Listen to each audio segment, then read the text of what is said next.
ใจเต้นรัว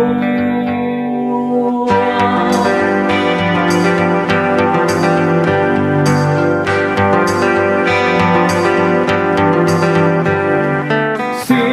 ยงฟ้าดังลั่นจนพื้นดินสะท้านแล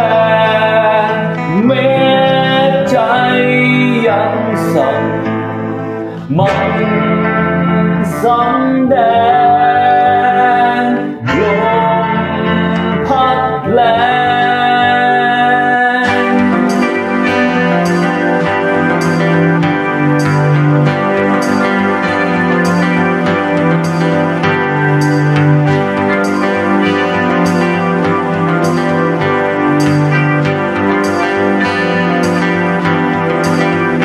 แต่ลมล้ามีอารมณ์ไม่ยาลิมทางไม่เคยคืนไม่เคยฟื้นได้แต่เองตามดุจชีวิตต้องแอบผิวอ่อนแอเองตามภัย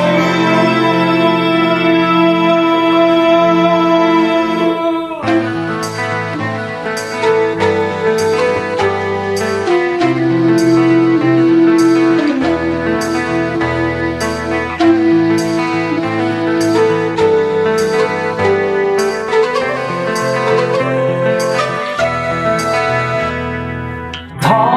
งฟ้าพันสว่างชีวิตต้องต่อสู้ไปฝันยังไกลห่างห่างเท่าใดอยู่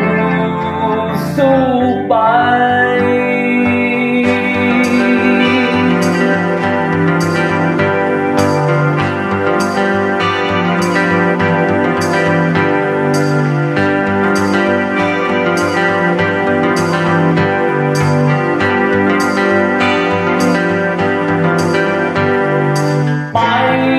ต่อไปแต่เคยคิดว่าชีวิตเป็นอย่างต้นไทรไม่เคยท้อไม่เคยโน้มให้กับสิ่งใด